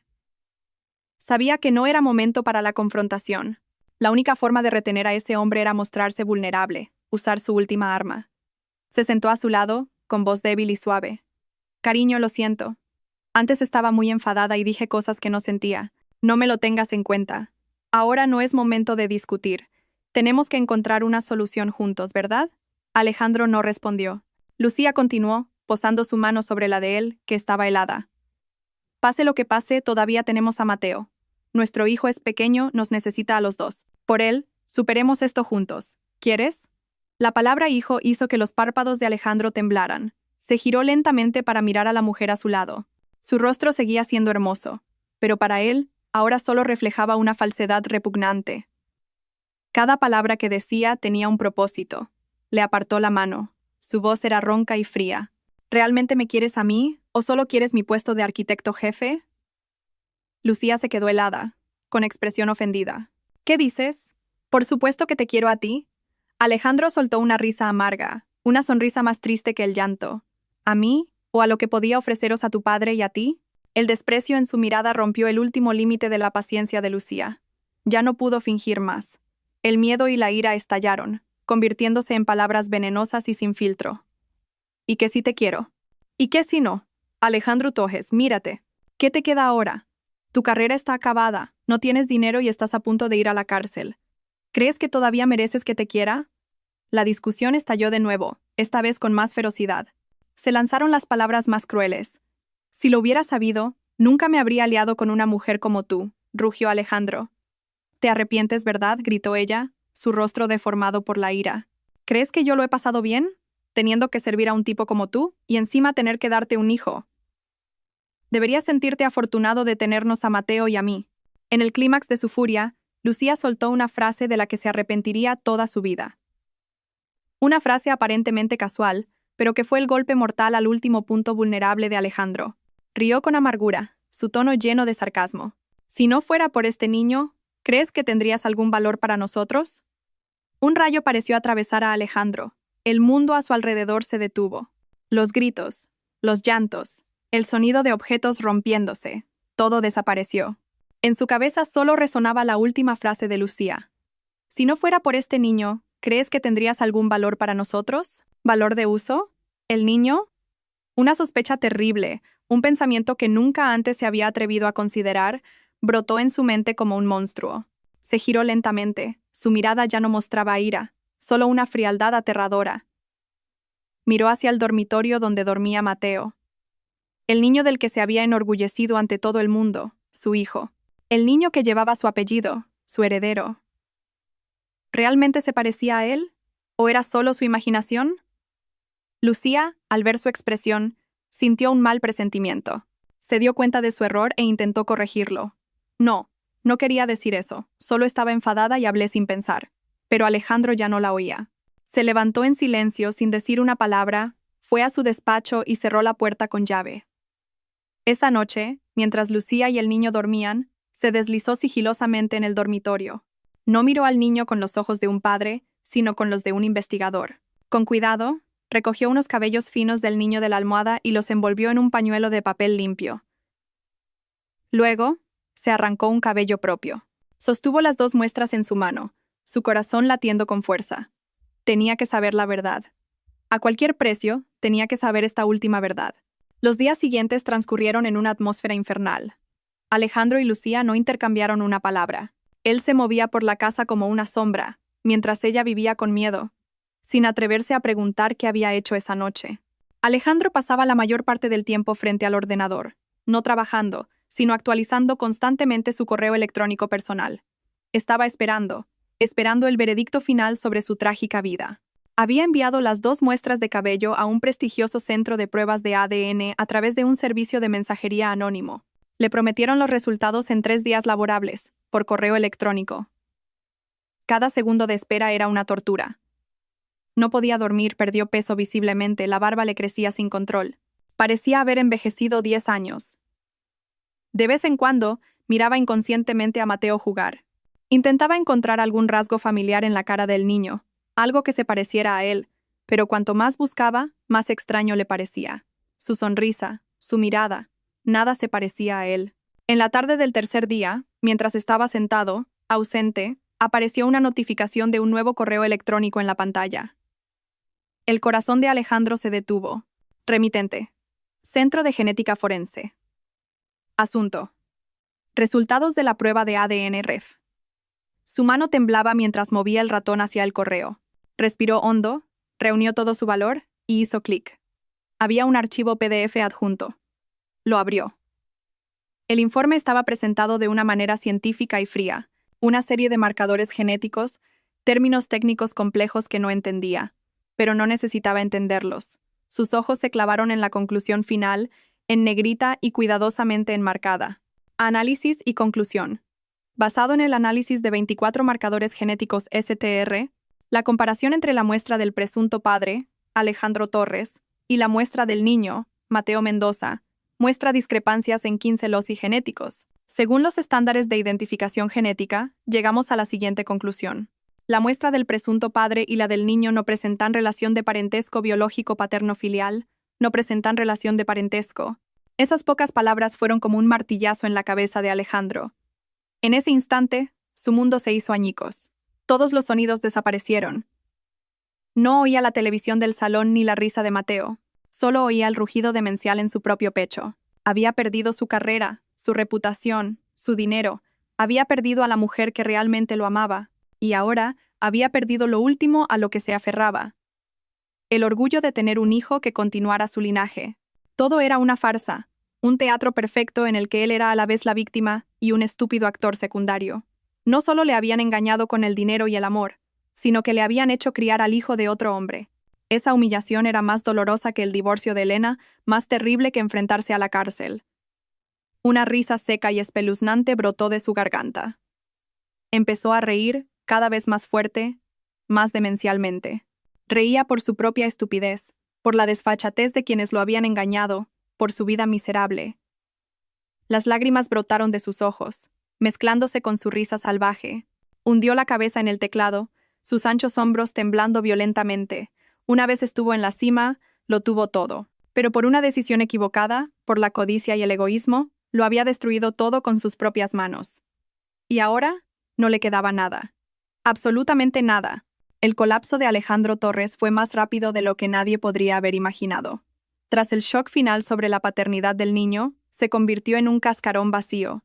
Ya no discutía ni gritaba. Echó a Lucía y al niño del apartamento, no con ira, sino con un silencio aterrador. Lo había perdido todo. El estudio de arquitectura lo despidió para evitar problemas. Antiguos socios le dieron la espalda. Sus amigos lo evitaron.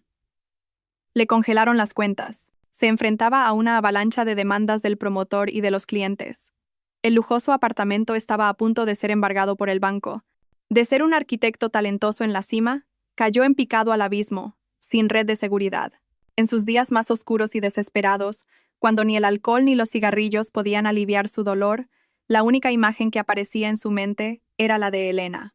No la Elena de ahora, la brillante e inalcanzable alma de seda, sino la Elena del pasado, la esposa tierna y comprensiva que siempre estuvo a su lado en los momentos más difíciles. Era su último clavo ardiendo. Con sus últimas fuerzas, fue a su mansión. Ya no vestía trajes caros, solo una camisa arrugada y descolorida, pantalones descuidados, barba de varios días, el pelo revuelto, y los ojos hundidos y enrojecidos. Parecía un mendigo. Ni siquiera pudo pasar la verja. El guardia de seguridad lo miró con desprecio y le impidió el paso. Tuvo que quedarse al otro lado de la calle, esperando en silencio, con la esperanza de verla. Esperó desde la mañana hasta el anochecer. Cuando las farolas empezaron a encenderse, el familiar Bentley negro finalmente regresó. Cuando el coche se detuvo ante la verja, corrió hacia él. ¡Elena! Elena Vargas acababa de bajar del coche. Al ver el estado de Alejandro no mostró ninguna sorpresa, como si lo hubiera esperado. Su mirada era tranquila, sin la menor alteración. El chofer y el guardia de seguridad intentaron intervenir, pero Elena negó con la cabeza. Les indicó que se apartaran y miró al hombre que tenía delante. ¿Qué quieres de mí? Su voz era distante y fría, como si hablara con un completo desconocido. Esa distancia rompió el último vestigio de orgullo que le quedaba a Alejandro. La miró a ella, tan bella y elegante como siempre, y luego se miró a sí mismo en el reflejo del coche. El cruel contraste lo derrumbó por completo. No dijo nada. Simplemente, lenta y deliberadamente, se arrodilló. En medio de la lujosa calle, bajo la luz amarillenta de las farolas, el hombre que una vez fue la personificación del orgullo, por primera vez en su vida, dobló la rodilla. Sus lágrimas cayeron, ya no eran fingidas, eran las lágrimas de un hombre verdaderamente derrotado. Elena, lo siento, empezó a decir, con la voz rota y entrecortada por los sollozos. Sé que ya es tarde, pero de verdad, me equivoqué. Lo contó todo. Cómo fue utilizado por Lucía y su padre, los negocios ilegales, cómo creyó ciegamente en un amor falso. Y finalmente confesó la verdad más dolorosa y humillante. El niño. Ese niño no es mi hijo. He estado criando al hijo de otro hombre. Elena, soy un idiota, un verdadero payaso. Levantó su rostro bañado en lágrimas, mirándola con una desesperación total, como una bestia herida suplicando piedad. Lo he perdido todo, mi carrera, mi reputación, mis amigos, todo. Voy a ir a la cárcel. Elena, no te pido que me perdones. Solo te pido, por los años que estuvimos casados, ayúdame esta vez. Solo esta vez. Sálvame. Su súplica resonó en el silencio, patética y débil. Había desechado toda su dignidad, con la única esperanza de aferrarse a un rayo de esperanza de la mujer a la que una vez había abandonado sin piedad. Elena Vargas permaneció allí en silencio, escuchando cada confesión, cada súplica de Alejandro. El viento nocturno agitaba suavemente su ropa. En sus ojos no había el regocijo de un vencedor ni la lástima por un perdedor. Tampoco quedaba rastro de odio. Solo una calma extraordinaria, como la superficie de un lago después de una tormenta, plana y cristalina. El hombre arrodillado a sus pies una vez fue su mundo entero, pero ahora para ella no era más que un extraño digno de lástima, un recuerdo desvaído. Habló lentamente, su voz clara y fría, desprovista de emoción. Levántate, Alejandro. Él la miró, un destello de esperanza en sus ojos. Elena, tú. Pero la siguiente frase de ella aniquiló esa esperanza. Tu caída de hoy no es obra mía. Nunca tuve la intención de vengarme de ti. Lo miró directamente a los ojos, su voz clara y articulada. Todo lo que estás sufriendo es la consecuencia de tu propia codicia y de tus propias decisiones. Tú elegiste traicionar, tú elegiste el camino ilegal, tú elegiste creer en mentiras, tú mismo has destruido tu vida, no culpes a nadie más. Alejandro se quedó mudo. Sus palabras no eran una condena emocional, sino una verdad objetiva y cruel. Ella ni siquiera lo consideraba un rival digno de venganza. Esa indiferencia era más dolorosa que 1000 insultos. Pero nuestros años juntos. Balbuceó. Esa relación, dijo Elena en voz baja, terminó el día que trajiste a otra mujer y a su hijo a nuestra casa. Se dio la vuelta, su espalda recta, sin el menor atisbo de nostalgia. No te ayudaré, pero tampoco te haré daño. Deja que la justicia se encargue. Quien comete un error debe asumir la responsabilidad. Eso es lo justo. Dicho esto, cruzó la verja. La pesada puerta de hierro se cerró lentamente con un chirrido seco, como una cuchilla que cortaba el último hilo que los unía. Alejandro se quedó arrodillado en la calle desierta, una figura solitaria y patética. Sabía que todo había terminado de verdad. Una semana después, tuvo lugar la vista final de su divorcio. El ambiente en la sala del tribunal era solemne y frío. No hubo discusiones dramáticas ni acusaciones lacrimógenas. Todo se desarrolló de forma rápida y ordenada. Elena, como demandante, Se sentó con la espalda recta y el rostro tranquilo. Llevaba un elegante traje de chaqueta de color beige. Alejandro, como demandado, estaba demacrado, con los ojos vacíos, como una marioneta a la que le hubieran cortado los hilos. Cuando el juez declaró que, basándose en pruebas irrefutables, se concedía el divorcio, Alejandro no reaccionó. Elena recibió la sentencia de su abogada, firmó los documentos necesarios con trazos firmes y decididos. Al terminar se levantó y, sin mirar ni una sola vez a Alejandro, abandonó la sala con su abogada. La puerta se abrió inundando el pasillo con la brillante luz del mediodía. Elena entornó los ojos y respiró hondo el aire fresco. Era completamente libre. Lo que le sucediera a Alejandro a partir de ese momento, las sentencias que tuviera que afrontar, ya no tenían nada que ver con ella. Ante ella se abría un cielo inmenso, esperando a que desplegara sus alas. La justicia puede tardar, pero nunca falta. El destino de Alejandro y la familia Mendoza fue la prueba más clara de ello. Tras el divorcio, las pruebas de los delitos financieros recopiladas por el equipo de Carmen Ruiz fueron entregadas oficialmente a las autoridades. Se inició una investigación a gran escala. El telón que cubría sus sucias conspiraciones finalmente cayó. Frente a pruebas irrefutables, Alejandro y el padre de Lucía ya no pudieron culparse mutuamente. Juntos habían creado una red de empresas fantasma, falsificado contratos y malversado una cantidad ingente de fondos del proyecto de Barcelona. La prensa, que antes había elogiado a Alejandro, ahora se dedicaba a destapar todos sus crímenes y los de la familia Mendoza. Sus fotos aparecían en las portadas con titulares sensacionalistas. Arquitecto genial o superestafador. El imperio de la construcción Mendoza se derrumba por la codicia. Ante el tribunal, Alejandro se derrumbó por completo. Admitió todos sus delitos, sin fuerzas para luchar.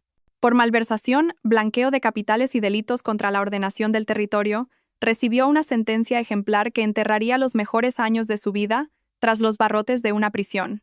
El padre de Lucía, como autor intelectual, se enfrentó a una condena similar.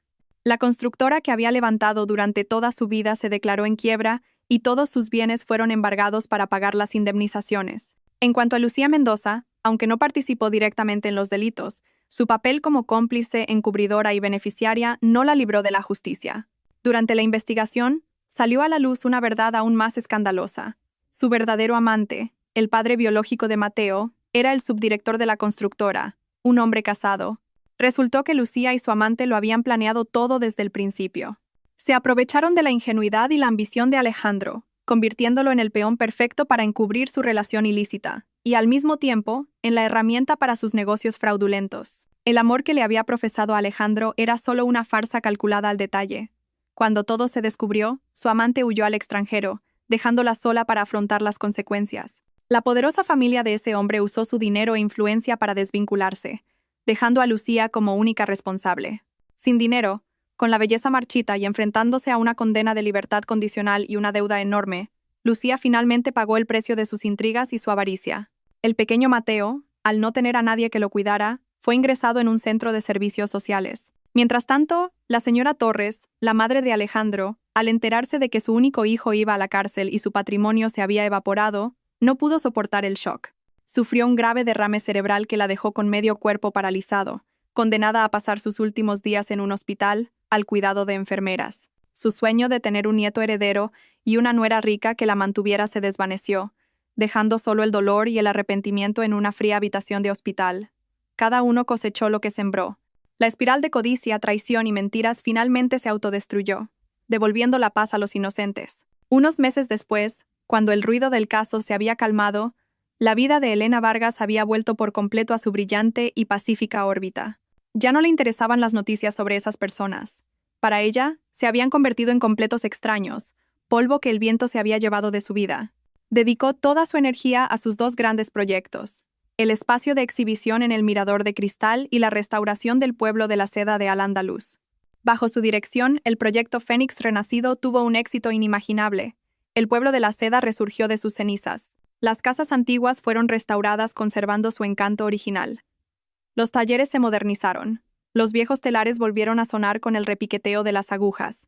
Elena convenció a las últimas maestras artesanas del pueblo para que se quedaran, ofreciéndoles un buen sueldo y un entorno de trabajo ideal para que pudieran transmitir sus técnicas casi perdidas. Abrió clases gratuitas que atrajeron a muchos jóvenes apasionados por la artesanía.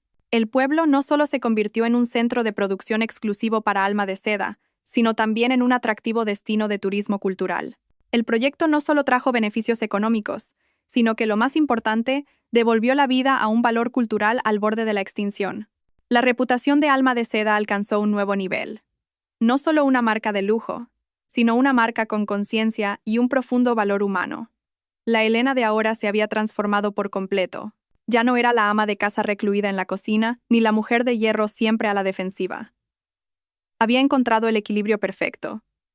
En el trabajo, era una líder decidida, una artista creativa. Fuera de él, volvía a ser ella misma. Dedicaba tiempo a leer, a tomar el té, a arreglar flores. Viajaba sola a lugares lejanos, desde los Pirineos hasta los pueblos blancos de Andalucía, en busca de inspiración y para enriquecer su alma. Vivía una vida libre y plena, sin ataduras. No buscaba una nueva relación, ni temía la soledad. Se dio cuenta de que la verdadera felicidad no provenía de un hombre, sino de la plenitud y la paz de su propio espíritu. Se había encontrado a sí misma, una versión mejor, más fuerte y más feliz que nunca. El otoño en Sevilla es tan hermoso como una acuarela. Las hojas doradas de los naranjos caen suavemente sobre los patios antiguos. Los arcos de herradura se reflejan en las fuentes serenas. Elena Vargas estaba allí en un viaje que combinaba la supervisión de un proyecto artesanal y la búsqueda de inspiración para su próxima colección. Después de terminar su trabajo, se regaló una tarde tranquila para pasear por los Reales Alcázares, uno de los complejos palaciegos más famosos de Andalucía. Llevaba un largo vestido de seda de color azul celeste, el pelo suelto y una vieja cámara de fotos analógica en la mano. Evitaba las multitudes, eligiendo los senderos más solitarios, sintiendo la delicada armonía entre la arquitectura, la vegetación y el agua.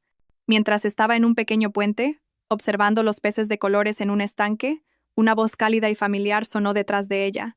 Si no me equivoco, así es como un verdadero artista encuentra la inspiración. Elena se giró. Una ligera sorpresa apareció en sus ojos. A unos pasos de ella, sonriendo suavemente, estaba Ricardo Montoya. No llevaba traje de negocios, sino una chaqueta ligera de color gris y pantalones informales. Parecía menos el presidente de un gran grupo y más cercano y relajado. «Señor Montoya, qué coincidencia. ¿Usted también en Sevilla?» Ricardo se acercó y se apoyó en la barandilla a su lado. «Tengo un proyecto de hotel boutique artístico aquí. Vengo de vez en cuando para supervisarlo y también para escapar del bullicio de Madrid. Parece que compartimos aficiones». No dijeron nada más. Simplemente contemplaron la escena en silencio.